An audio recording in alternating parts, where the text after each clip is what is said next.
जय हिंद साथियों, स्वागत है आप सभी का आज के इस नए वीडियो में जिसमें दोस्तों हम आप लोगों के लिए लेकर आए हैं स्टैटिक जीके की दोस्तों 43वीं क्लास, जिसमें हमारा नया टॉपिक दोस्तों रहने वाला है इंपॉर्टेंट आर्टिकल्स। संविधान के दोस्तों महत्वपूर्ण अनुच्छेद के बारे में जानेंगे।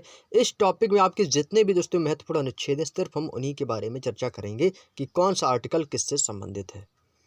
हालांकि दोस्तों हमने येलो बुक में पूरी की पूरी दोस्तों जो आपकी पॉलिटी है वो कंप्लीट कर ली थी विद अनुच्छेद के, विद अनुसूचियों के और उनके बारे में। लेकिन ये स्टैटिक जीके में जो आपके महत्वपूर्ण अनुच्छेद दिए गए हैं, ये आपको कैसे याद रखने हैं वो आप लोगों को इस वीडियो में पता चलेगा। तो वीडियो को दोस्तों आप शुरू से लेकर कंप्लीट जरूर देखिएगा, तभी आपको ये बातें समझ में आएंगी। और ये चैप्टर आप लोगों के लिए दोस्तों उतना ही ज़रूरी है जितना आप लोगों के लिए एक सरकारी जॉब की ज़रूरत है। आप लोगों का सपना है कि यदि हमें सरकारी जॉब पाना है, कॉम्पिटिटिव एग्ज़ाम में हमें फतेह हासिल करनी है, तो आप लोगों के लिए दोस्तों ये वीडियो बहुत ही ज़्यादा इंपॉर्टेंट रहने वाला है। क्योंकि आप लोगों को पता होगा कि आजकल का ऐसा कोई एग्ज़ाम नहीं है जिसमें दोस्तों आपके पॉलिटी से क्वेश्चन ना पूछे जाए, चाहे वो आपका अनुच्छेद हो, चाहे आपके संविधान की अनुसूचियाँ हों या दोस्तों संविधान के बारे में हो। तो महत्वपूर्ण अनुच्छेद दोस्तों आप लोगों के लिए लेकर आए हैं, तो इस वीडियो में आपका एक भी अनुच्छेद नहीं छूटेगा। आप लोग बस इस वीडियो को शुरू से कंप्लीट देख लीजिए। केवल और केवल दोस्तों एक ही वीडियो में आपका ये चैप्टर जो है पूरा का पूरा दोस्तों कंप्लीट हो जाएगा। तो चलिए दोस्तों वीडियो को स्टार्ट करते हैं और आज के इस टॉपिक को दोस्तों बहुत ही शानदार बनाते हैं। तो चलिए दोस्तों एक बार आप लोग वीडियो को शेयर कर देंगे आप सभी प्यारे दोस्तों में जो भी कैंडिडेट एग्जाम की तैयारी कर रहे हैं, तो एक बार वीडियो को शेयर कर देंगे। तो चलिए दोस्तों ले चलते हैं हम आप लोगों को अपने इस टॉपिक पर, जिसमें हम आप लोगों के लिए पढ़ाने के लिए लेकर आए हैं महत्वपूर्ण अनुच्छेद के बारे में। जैसा कि दोस्तों आप लोगों ने अपने मोबाइल की स्क्रीन पर देख ही लिया है कि महत्वपूर्ण अनुच्छेद इंपॉर्टेंट आर्टिकल्स। तो सबसे पहले हम भाग फर्स्ट, सेकंड, थर्ड के रूप में दोस्तों पढ़ेंगे। और भाग वन में आप लोगों का क्या आता है और भाग वन में आपके कौन कौन से संविधान के जो अनुच्छेद हैं वो आपके सम्मिलित हैं, उनके बारे में हम आप लोगों से चर्चा करने वाले हैं। तो चलिए दोस्तों, यह आपका दोस्तों चैप्टर है और जिसमें दोस्तों हम भाग वन में आप लोगों के लिए लेकर आए हैं संघ एवं राज्य क्षेत्र के बारे में। स्टार्टिंग से रहेगा दोस्तों, और जो कैंडिडेट को दोस्तों संविधान समझ में नहीं आता है तो वो लोग जरूर देखेगा। आज ऐसा वीडियो आप लोगों के लिए लेकर आया हूं कि आप लोगों को देखते ही देखते दोस्तों सब कुछ याद हो जाएगा। चलिए, पहला पॉइंट दोस्तों दिया गया है कि भाग वन किससे संबंधित है? संघ एवं राज्य क्षेत्र से। दोस्तों अब देखिए, यहाँ पर सिर्फ एक हेडिंग पड़ी हुई है कि भाग वन संघ एवं राज्य क्षेत्र, और यह हेडिंग ही दोस्तों आपका एक क्वेश्चन का आंसर है। तो आप कहेंगे कि सर ये कुछ क्वेश्चन का आंसर है। एग्जामिनर पूछता है कि किस भाग में संघ एवं राज्य क्षेत्र का दर्जा दिया गया है, या किस भाग में संघ एवं राज्य क्षेत्र संबंधित बातें कही गई हैं। तो वो आपका कौन सा भाग है? भाग एक। तो ये भाग एक जो है दोस्तों, ये आपके क्वेश्चन का आंसर रहेगा, जो कि संघ एवं राज्य क्षेत्र को दर्शाता है। पहला क्वेश्चन पहली हेडिंग से ही आपको पता चल गया। क्लियर? और यदि दोस्तों आप लोगों को समझ में ना आया करे तो जो क्वेश्चन मैं बोलता हूँ वो अपनी कॉपी में लिख लिया करो और उसके आगे डेस्क लगा के उस क्वेश्चन का आंसर लिख लिया करो। इससे क्या हो जाएगा, आपको एक नया क्वेश्चन मिलेगा और उस नए क्वेश्चन को दोस्तों आप हमेशा के लिए याद रख सकोगे। अब बात करते हैं अनुच्छेद एक की बात। तो फर्स्ट दिया गया अनुच्छेद नंबर एक। अनुच्छेद एक में किसका संबंध है? अनुच्छेद एक में क्या बताया गया है? तो अनुच्छेद एक में दोस्तों भारत राज्यों का संघ है। भारत क्या है दोस्तों? भारत राज्यों का एक संघ है। यह किस अनुच्छेद में कहा गया? अनुच्छेद एक में। दूसरी बात दोस्तों आप लोगों को याद रखना है, अनुच्छेद तो आपको सभी याद होने ही चाहिए कि किस अनुच्छेद का वर्णन किस में किया गया है, और जो आप लोगों का वर्णन जो किया गया है वो किस आर्टिकल में किया गया है। यानी कि लेफ्ट राइट और right to left. Clear? Left to right और राइट टू लेफ्ट आपको दोनों बातें याद रखनी है। जैसे कि आपसे एग्जामिनर ने पूछ दिया कि बताइए अनुच्छेद एक किसको दर्शाता है? भारत राज्यों का संघ है, भारत संघ के बाहर क्षेत्र के शामिल करने का प्रावधान है, किसी राज्य के क्षेत्र या नाम बदलने की शक्ति है। तो ऐसे आपसे एग्जामिनर ऑप्शन देगा, तो आपको उसमें पहचानना होगा कि अनुच्छेद एक में किस बात को दर्शाया गया है। यदि आपको पता है कि भारत राज्यों का संघ है तो आप कर दोगे, और नहीं पता तो आपका आंसर गलत कर दोगे या तो उस क्वेश्चन को छोड़ दोगे। सेकंड कंडीशन क्या रहती है? एग्जामिनर पूछता है कि भारत राज्यों का संघ है, यह संविधान के किस अनुच्छेद में वर्णित है? अनुच्छेद एक, अनुच्छेद तीन, अनुच्छेद दो, अनुच्छेद चार। तो ऐसे आपसे आर्टिकल पूछ देगा। तो यदि आपको पता होगा कि भारत राज्यों का संघ है या आर्टिकल एक में कहा गया, तो भी आपका आंसर सही हो जाएगा। तो ये है दोस्तों आप लोगों के क्वेश्चन पूछने का तरीका। ये एग्जामिनर के ऊपर डिपेंड करता है कि एग्जामिनर आपसे अनुच्छेद पूछता है कि अनुच्छेद के बारे में पूछता है। तो आपको दोस्तों हर तरफ की दोनों कंडीशनों को आपको समझना है, याद रखना है। क्लियर। चलिए सेकंड क्वेश्चन दिया अनुच्छेद 2, भारत संघ के बाहर के क्षेत्रों को शामिल करने का प्रावधान संविधान के किस आर्टिकल में है? आर्टिकल नंबर 2 में। सेकंड, भारतीय संघ के बाहर के क्षेत्र को शामिल करने का प्रावधान संविधान के किस आर्टिकल में है? आर्टिकल नंबर 2 में। नेक्स्ट अनुच्छेद नंबर 3, किसी राज्य के क्षेत्र नाम बदलने व किसी अन्य प्रकार परिवर्तन संसद को शक्ति, यह किस में निहित है? संविधान के आर्टिकल नंबर 3 में निहित है। क्लियर। चलिए यहाँ तक को किसी को डाउट नहीं हुआ होगा? यदि किसी को कोई भी डाउट हो तो कमेंट बॉक्स में एक बार थम्स अप करें, मुझे बताएं कि हाँ सर मुझे डाउट है, और नहीं डाउट है तो चलिए आगे बढ़ते हैं। अगला आता है दोस्तों पार्ट 3। अब पार्ट 3 में दोस्तों क्या आता है? पार्ट 3 में दोस्तों आपको बताया कि मौलिक अधिकार के बारे में, मौलिक अधिकार के बारे में पार्ट 3 में दोस्तों आप लोगों को बताया गया है। साथ ही साथ आपके अनुच्छेद 12 से 35 यानी कि 12 से 35 तक का मैग्ना कार्टा के बारे में इस आर्टिकल में बताया गया। तो यहाँ से हम अनुच्छेद 12 से 35 तक लेके चलेंगे, और ये जो पार्ट 3 है ये आपका दोस्तों मौलिक अधिकार है। नेक्स्ट पॉइंट कहता है कि समानता का अधिकार संविधान के किस अनुच्छेद से है? तो समानता का अधिकार अनुच्छेद 14 से 18 में बताया गया है। किसमें? अनुच्छेद 14 से 18 में समानता का अधिकार बताया गया है। हमें स्वतंत्रता का अधिकार संविधान के किस अनुच्छेद से है? तो स्वतंत्रता का जो अधिकार है दोस्तों हमें अनुच्छेद 19 से 22 में है। देखिए 14 से क्रम से याद रखोगे तो कभी नहीं भूलोगे कि 14 से 18 किसका था? समानता का था। और स्वतंत्रता का 14 से 18 तक तो समानता ही रही है, तो 18 के बाद क्या आएगा? 19। तो 19 से कहाँ तक? 22 तक स्वतंत्रता रही है, स्वतंत्रता का अधिकार हमें प्राप्त हुआ। उसके बाद 22 के बाद क्या आएगा? 23, और 23 से 24 अनुच्छेद 23 से 24 शोषण के विरुद्ध अधिकार का बारे में बताया गया है। और 24 के बाद 25, तो 25 से 28 आपका धार्मिक स्वतंत्रता का किसके बारे में बताया गया है? धार्मिक स्वतंत्रता को संविधान के किस अनुच्छेद में? 25 से 28 में बताया गया है। क्लियर। यहाँ तक की बातें समझ में आ चुकी होंगी आप लोगों को। तो आगे बढ़ते हैं। अगला है दोस्तों पॉइंट नंबर 5, कह रहा है शिक्षा एवं संस्कृति का अधिकार संविधान के किस अनुच्छेद में वर्णित है? तो ये अनुच्छेद 29 से 30 में वर्णित है। संविधान के अनुच्छेद 29 से 30 में शिक्षा एवं संस्कृति का अधिकार बताया गया है। संपत्ति का अधिकार, जो कि आपका सबसे ज़्यादा इंपॉर्टेंट क्वेश्चन है। इंपॉर्टेंट सभी है लेकिन ये कई बार एग्जामों में दोस्तों पूछा गया संपत्ति के अधिकार के बारे में। तो ये 44वें संविधान संशोधन द्वारा 1978 द्वारा हटाया गया था। 44वें संविधान संशोधन में संपत्ति के अधिकार को। संवैधानिक उपचारों का अधिकार अनुच्छेद 32 में। किसमें है दोस्तों? संवैधानिक उपचारों का अधिकार संविधान के किस अनुच्छेद में? 32 में। अब आता है दोस्तों अनुच्छेद 12। तो राज्य की जो परिभाषा है वो हमें किस आर्टिकल में समझ में आती है, या किस आर्टिकल में दर्शाया गया है, किस आर्टिकल में वर्णित है? किसी भी दोस्तों भाषा में हम क्वेश्चन को बना सकते हैं। अनुच्छेद 12 में। तो अनुच्छेद 12 में राज्य की परिभाषा के बारे में बताया गया है। अनुच्छेद 13 में क्या कहा गया है? मूल अधिकार से असंगत कानून लागू नहीं होगा। मूल अधिकार से असंगत कानून लागू नहीं होगा, यह आर्टिकल 13 में बताया गया है। अगला पॉइंट आता है दोस्तों हमारा यहाँ पे समानता का अधिकार। जो समानता का अधिकार है दोस्तों वो हमारे किन किन अनुच्छेदों में वर्णित होता है, इसके बारे में हम आप लोगों को बताएंगे।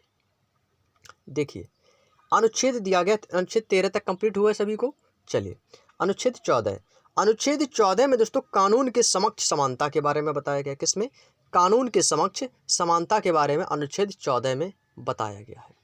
अनुच्छेद 15 आपका जैसे धर्म हुआ, हिंदू, मुस्लिम, सिख, ईसाई, जातिवाद आदि के आधार पर विभेद नहीं करना चाहिए, अनुच्छेद 15 में बताया गया है। नौकरी में समानता, नौकरी में समान रूप से दोस्तों व्यवहार करना चाहिए, नौकरी में समानता अनुच्छेद 16 में बताया गया है। अस्पृश्यता का अंत, जो कि बहुत इंपॉर्टेंट क्वेश्चन है, अस्पृश्यता का अंत किस अनुच्छेद में है? अनुच्छेद 17 में। याद रखिएगा, आपके एग्जाम का ही आया हुआ क्वेश्चन है। उपाधियों का अंत अनुच्छेद 18, उपाधियों का अंत अनुच्छेद 18 में बताया गया है। क्लियर। तो ये थे दोस्तों आपके अभी तक के समानता में अधिकार के अनुच्छेद, जैसे कि आपके कानून के समक्ष समानता हुई, धर्म जाति के प्रति विभेद नहीं, नौकरी में समानता, अस्पृश्यता का अंत और उपाधियों का अंत। तो ये सभी दोस्तों क्या थे? आपके समानता के अधिकार थे, यानी कि सब में बराबर होना चाहिए, समान व्यवहार होना चाहिए। तो अनुच्छेद 14 से 18 तक का हो गया आपका। क्लियर। चलिए अगला आता है स्वतंत्रता का अधिकार। स्वतंत्रता के यदि हम अधिकार की बात करें, स्वतंत्रता का अधिकार में किन किन चीज़ों में है सुनिएगा। ये आपका अनुच्छेद, सबसे पहले जानेंगे अनुच्छेद 19 में हमें स्वतंत्रता के अधिकार के बारे में बताया गया है। अभिव्यक्ति की आज़ादी दी गई है कि बोलने की स्वतंत्रता, हम कुछ भी बोल सकते हैं, कुछ भी कह सकते हैं। एक जगह इकट्ठा होने की स्वतंत्रता, हम लोगों का ये हमारी स्वतंत्रता दी गई है हमारी संविधान में कि हम एक जगह इकट्ठे हो सकते हैं, एक जगह इकट्ठे होकर सभा लगा सकते हैं, इसमें कोई रोक टोक नहीं है। आपको स्वतंत्रता है, आपको आज़ादी है। सभा व समूह बनाने की स्वतंत्रता, आप अपना एक संगठन बना सकते हैं, दल बना सकते हैं, आपको कोई भी रोक टोक नहीं है, क्योंकि आप में आप एक अभिव्यक्ति की आज़ादी है। यदि आपको कोई रोकता है तो आप कह सकते हो हमें अनुच्छेद 19 के अनुसार हमें यह आज़ादी मिली है। अनुच्छेद 19 में हमें समांतरता का अधिकार दिया गया, हम कुछ भी बोल सकते हैं, कुछ भी कह सकते हैं, कुछ भी कर सकते हैं। घूमने की आज़ादी, आप कहीं पर भी जाकर घूम सकते हो, आपको घूमने की स्वतंत्रता है, यह संविधान के अनुच्छेद 19 में है, आपको कोई नहीं रोकेगा। क्लियर। चलिए, और क्या है दोस्तों, आजीविका का आधार, आप अपनी आजीविका को भी चला सकते हो, आजीविका का आधार भी है, आप कुछ भी कर सकते हो। क्लियर। अनुच्छेद 20 में दोस्तों कहा गया अपराध दोष सिद्ध के संबंध में संरक्षण, यह अनुच्छेद 20 में आपको बताया गया है कि अपराध दोष सिद्ध के संबंध में संरक्षण के बारे में अनुच्छेद 20 में बताया गया है। क्लियर। चलिए, अगला है दोस्तों अनुच्छेद 21। अनुच्छेद 21 क्या है दोस्तों, जीवन का आधार है। अनुच्छेद 21 दोस्तों आपके जीवन का आधार है। और अनुच्छेद 21A याद रखिएगा, कंफ्यूज नहीं होना, जो कि 6 से 14 वर्ष के बच्चों के निःशुल्क शिक्षा का अधिकार 86वें संविधान संशोधन 2002 द्वारा बताया गया है। 86वें संविधान में संशोधन 2002 में। और इसको इम्पोर्टेंट लगा लीजिए कि कई बार एग्जाम का रिपीटेड होने वाला क्वेश्चन है ये अनुच्छेद 21 से। लेकिन क्वेश्चन किस प्रकार से एग्जामिनर ने पूछा था तो सुनिएगा। क्वेश्चन एग्जामिनर ने पूछा था कि किस संविधान के किस अनुच्छेद में 6 से 14 वर्ष के बच्चों को निःशुल्क शिक्षा का अधिकार का प्रावधान है, तो अनुच्छेद 21A। और अनुच्छेद 21 भी मिलता है, लेकिन अनुच्छेद 21 आपके जीवन का आधार होगा। जो 21A है ये आपके अनुच्छेद 21A जो है वो 6 से 14 वर्ष के बच्चों के लिए निःशुल्क शिक्षा का प्रावधान के बारे में बताया गया है। अनुच्छेद 22 दोस्तों आपके गिरफ्तारी के संबंध में संरक्षण के बारे में आर्टिकल आपका 22 में बताया गया है। क्लियर। अब आते हैं दोस्तों शोषण के विरुद्ध अधिकार के बारे में, कि आप शोषण के विरुद्ध अधिकार के बारे में बताया गया है। क्या है, अनुच्छेद 23 और 24। अनुच्छेद 23-24 ये आपके दोस्तों शोषण के विरुद्ध अधिकार है। क्या क्या, मानव व्यापार, जबरन व बंधुआ मजदूरी पर रोक है। कोई भी दोस्तों आपको ज़बरदस्ती मजदूरी पर नहीं रख सकता है। आपका मन नहीं है, यदि आप उसकी मजदूरी कर रहे हैं, जब तक आपकी इच्छा है तब तक करेंगे, लेकिन उसमें भी ताकत नहीं कि आपको ज़बरदस्ती वो मजदूरी बनाकर रखे कि आप ज़बरदस्ती मजबूर होकर हमारे यहाँ काम करें। तो ये आप नहीं कर सकते, क्योंकि संविधान के आर्टिकल 23 में बताया गया है कि आप किसी भी जबरन व बंधुआ आप उसको मजदूरी पर रोक नहीं सकते हो, उस पर रोक लगा दी गई है। ठीक है। अनुच्छेद 14 में 14 से कम उम्र के बच्चों के श्रम पर रोक। दोस्तों जो बाल श्रम जिसको बोलते हैं, कि जब तक बच्चे की आयु दोस्तों 18 प्लस नहीं हो जाती तब तक वो कार्य नहीं करेगा। क्योंकि 14 से हमने देखा है दोस्तों कि बहुत से छोटे छोटे उम्र के बच्चे हैं जो दोस्तों काम करते हैं, उनकी वो परिस्थितियाँ इस प्रकार की हो जाती हैं, उनकी विपरीत परिस्थितियाँ होती हैं। जो दोस्तों छोटे छोटे बच्चे होते हैं, मैंने देखा है दुकानों पर या और भी जगह दोस्तों मैंने देखा है बच्चों को, वो दोस्तों काम करते हैं, अपनी आजीविका तो चलाएंगे ही, लेकिन जो संविधान का आर्टिकल है अनुच्छेद 24 है वो 14 वर्ष से कम उम्र के जो बच्चे हैं उनकी मेहनत पर, श्रम पर रोक है। जब तक वो 18 प्लस नहीं हो जाते तब तक वो कार्य नहीं करेंगे किसी के यहाँ जाके। लेकिन दोस्तों मजबूरी है तो कुछ भी करा सकती है। अगला पॉइंट है दोस्तों धार्मिक स्वतंत्रता का अधिकार। अनुच्छेद 25 धर्म को मानने, आचरण व प्रचार का अधिकार, यह दोस्तों अनुच्छेद 25 में बताया गया है। धर्म के प्रबंधन का अधिकार दोस्तों अनुच्छेद 26 में है। धार्मिक कार्य के धन पर कर नहीं लगेगा। जो भी आपका धार्मिक कार्य है, जो भी आपके तीर्थ स्थल हैं, उनके जो धन जो मिलता है उस पर दोस्तों कोई भी टैक्स कर नहीं लगेगा। ये आपके संविधान में ही वर्णित है। नेक्स्ट है अनुच्छेद 28 जो कि धार्मिक शिक्षा उपासना में उपस्थित होने की स्वतंत्रता। हम किसी भी धर्म में, शिक्षा में, उपासना में उपस्थित हो सकते हैं, इस पर हमें दोस्तों पूरी स्वतंत्रता है।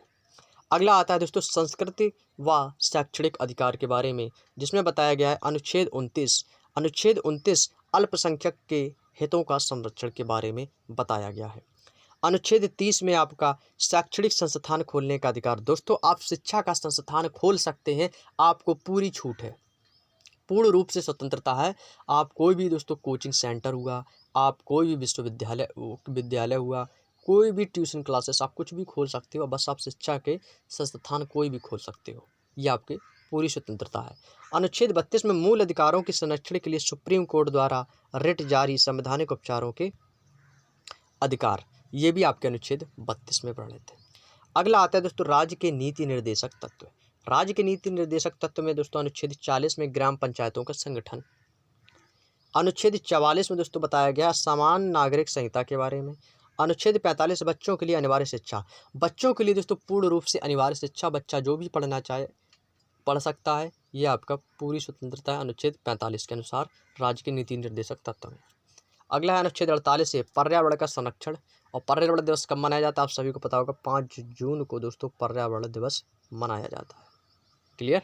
अंतर्राष्ट्रीय शांति व सुरक्षा के बारे में अनुच्छेद 51 में, अनुच्छेद 51 में दोस्तों अंतर्राष्ट्रीय शांति व सुरक्षा के बारे में बताया गया है। क्लियर। चलिए अगला पॉइंट है मौलिक कर्तव्य। मौलिक कर्तव्य क्या है दोस्तों, स्वर्ण सिंह समिति की अनुशंसा पर 42वें संविधान, कौन से दोस्तों 42वें संविधान संशोधन 1976 द्वारा शामिल किया गया है स्वर्ण सिंह समिति की अनुशंसा पर मौलिक कर्तव्य। और अनुच्छेद 51A मौलिक कर्तव्य को शामिल किया गया, अनुच्छेद किसमें 51A में मौलिक कर्तव्य को शामिल किया गया है। तो याद रखिएगा मौलिक कर्तव्य को किसमें, आर्टिकल 51A, आर्टिकल 51A में शामिल किया गया, याद रखिएगा इस पॉइंट को। मौलिक कर्तव्य का संबंध किस अनुच्छेद में है, अनुच्छेद 51A में। नेक्स्ट भारत का राष्ट्रपति। भारत का राष्ट्रपति की दोस्तों क्या क्या शक्तियां हैं, क्या क्या पावर है, किस चीज़ का निर्वाचन कर सकता है, इसके बारे में जानेंगे। तो भारत का राष्ट्रपति जो है वह अनुच्छेद 52 के अनुसार शक्तियां कार्यपालिका की शक्ति राष्ट्रपति में निहित होती है। और अनुच्छेद 54 के अनुसार राष्ट्रपति का निर्वाचन अनुच्छेद 54 में दर्शाया गया है। चलिए नेक्स्ट पेज पर चलते हैं दोस्तों। अगला है दोस्तों हमारा अनुच्छेद 56।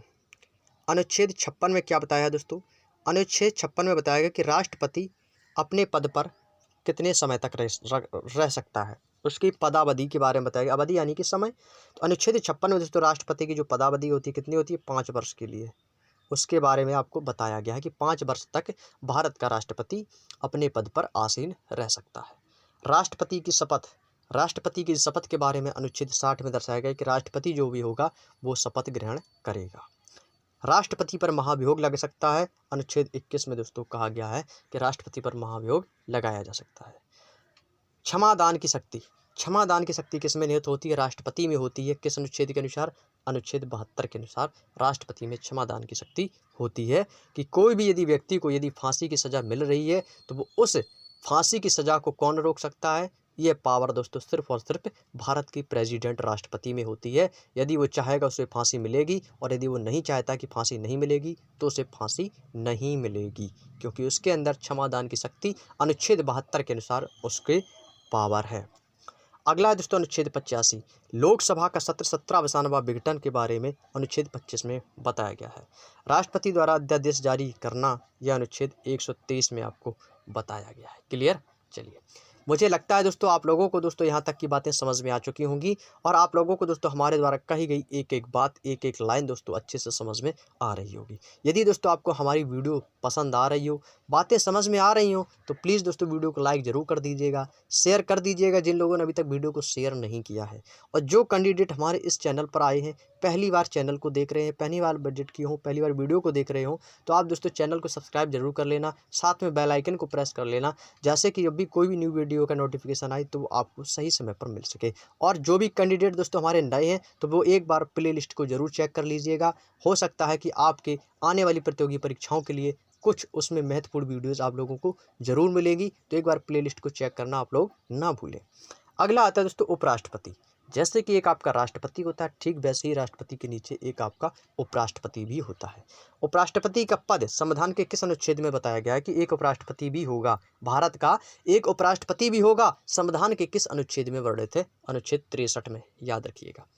उपराष्ट्रपति राज्यसभा का सभापति होगा, ये संविधान के किस अनुच्छेद में कहा गया है, अनुच्छेद 64 में।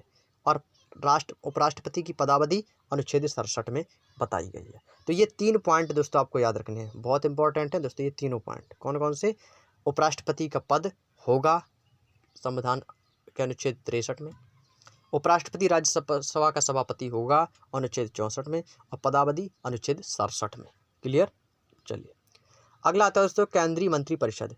अनुच्छेद 74 में राष्ट्रपति की सहायता के लिए मंत्रिपरिषद जिसका प्रमुख प्रधानमंत्री होगा, यह संविधान के अनुच्छेद 74 में कहा गया है। अनुच्छेद 78 राष्ट्रपति को सूचित करने संबंधी प्रधानमंत्री के दायित्व अनुच्छेद 78 में बताए गए हैं। संवैधानिक पद व निकाय, नेक्स्ट लगाएंगे सबसे ज़्यादा इंपॉर्टेंट क्वेश्चन, अनुच्छेद 76। अनुच्छेद 76 में भारत का महान्यायवादी सरकार का विधिक अधिकारी होगा, अनुच्छेद 76 में कहा गया है। पूछा जाता है भारत का महान्यायवादी संविधान के किस अनुच्छेद में है, आर्टिकल 76 में, आर्टिकल 76। अनुच्छेद 148 भारत का नियंत्रक महालेखा परीक्षक सरकार के व्यय का लेखा जोखा करता है, जिसको हम बोलते हैं CAG कैग, भारत का नियंत्रक महालेखा परीक्षक, अनुच्छेद 148 में बताया गया है। नेक्स्ट, अनुच्छेद 280 वित्त आयोग, UPSC अनुच्छेद 315 और निर्वाचन आयोग 324, ये आपका वित्त आयोग 280 में बताया गया है। UPSC संघ लोक सेवा आयोग जिसको बोलते हैं 315 में, और निर्वाचन आयोग आपका 324 में। क्लियर। चलिए अगला आता है दोस्तों संसद। तो संसद का जो गठन हुआ है वो संविधान के किस अनुच्छेद में हुआ है, अनुच्छेद 79 के अनुसार। राज्यसभा की संरचना और लोकसभा की संरचना याद रखिएगा, राज्यसभा की संरचना अनुच्छेद 80 और लोकसभा की संरचना अनुच्छेद 81, ये दोनों पॉइंट याद रखने होंगे आप लोगों को। अब आता है राज्यसभा का सभापति और लोकसभा का अध्यक्ष। और 89 में आपका राज्यसभा का सभापति बताया है, अनुच्छेद 93 में लोकसभा का एक अध्यक्ष होगा, अनुच्छेद 93 में बताया गया है। अनुच्छेद 100 में बताया गया है कि विधेयक पर मत बराबरी की स्थिति में निर्णायक मत देने का अधिकार है। संसद की जो विशेष शक्ति है वह संविधान के किस अनुच्छेद में निहित है, अनुच्छेद 105 में। संयुक्त अधिवेशन अनुच्छेद 108 में है। और 110 में आपका धन विधेयक, लोकसभा अध्यक्ष द्वारा विधेयक पर निर्णय लेना, अनुच्छेद 110 में बताया गया है। वार्षिक वित्तीय का विवरण आपका अनुच्छेद 112 में बताता है, और वित्त विधेयक के बारे में अनुच्छेद 117 में बताया गया है। क्लियर। चलिए अगले पॉइंट पे चलते हैं दोस्तों। अगला है दोस्तों सर्वोच्च न्यायालय। सुप्रीम कोर्ट का गठन संविधान के किस आर्टिकल के अनुसार हुआ है, अनुच्छेद 124 के अनुसार दोस्तों सुप्रीम कोर्ट का गठन किया गया है। मूल अधिकार क्षेत्र संविधान के किस अनुच्छेद में द्वारा बताए गए हैं, अनुच्छेद 131 द्वारा। कानून की न्यायिक समीक्षा, कानून की न्यायिक समीक्षा किस में बताया गया, अनुच्छेद 137 में कानून की न्यायिक समीक्षा के बारे में बताया गया है। अगला आता है दोस्तों राज्यपाल। राज्यपाल का संविधान की परिभाषा के अनुसार अनुच्छेद 152 में बताया गया है। राज्यों के लिए एक राज्यपाल होगा, यह संविधान के किस अनुच्छेद में कहा गया है, अनुच्छेद 153 में। राज्यपाल की शक्तियां किस संविधान के अनुच्छेद में निहित हैं, अनुच्छेद 154 में। राज्यपाल की नियुक्ति संविधान के किस अनुच्छेद में है, अनुच्छेद 155 में। 53, 54, 52, 53, 54, 55 याद रख लीजिएगा ये चारों पॉइंट। कैसे, 152, 153, 154, 155। 52 में परिभाषा, राज्यों के लिए राज्यपाल होगा, राज्यपाल की शक्ति होगी तो राज्यपाल की नियुक्ति भी होगी। क्लियर। चलिए अगला पॉइंट है दोस्तों क्षमादान की शक्ति। राज्यपाल के अंदर भी दोस्तों क्षमादान की शक्ति है, जो कि अनुच्छेद 161 के अनुसार बताई गई है। अगला आता है राज्य मंत्रिपरिषद। मंत्रिपरिषद का संविधान के किस आर्टिकल में है, आर्टिकल 163 में। मुख्यमंत्री की नियुक्ति होगी संविधान के किस अनुच्छेद में कहा गया, 164 में। किसमें, 164 में, इंपॉर्टेंट लगा लीजिएगा इसको। अनुच्छेद 165 में महाधिवक्ता राज्य सरकार का एक वकील होगा, यह अनुच्छेद 165 में बताया गया है। अगला है दोस्तों राज्य विधानमंडल। अनुच्छेद 168 में दोस्तों भारत में राज्य की विधानमंडल होगी, और विधान परिषद का गठन व समाप्ति अनुच्छेद 169 में बताया गया। उच्च न्यायालय हाई कोर्ट का गठन अनुच्छेद 216 के अनुसार हुआ, और 226 में दोस्तों मूल अधिकारों के संरक्षण के लिए एक रिट जारी की गई, जो कि अनुच्छेद 226 के अनुसार। केंद्र राज्य संबंध के बारे में, केंद्रीय राज्य संबंध के बारे में बताया गया है अनुच्छेद 249 में। राज्य सूची पर संसद द्वारा कानून बनाने का प्रावधान अनुच्छेद 249 के अनुसार है। नदी जल विवाद अनुच्छेद 262 में है। अंतर्राज्यीय परिषद के बारे में 263 में बताया गया है।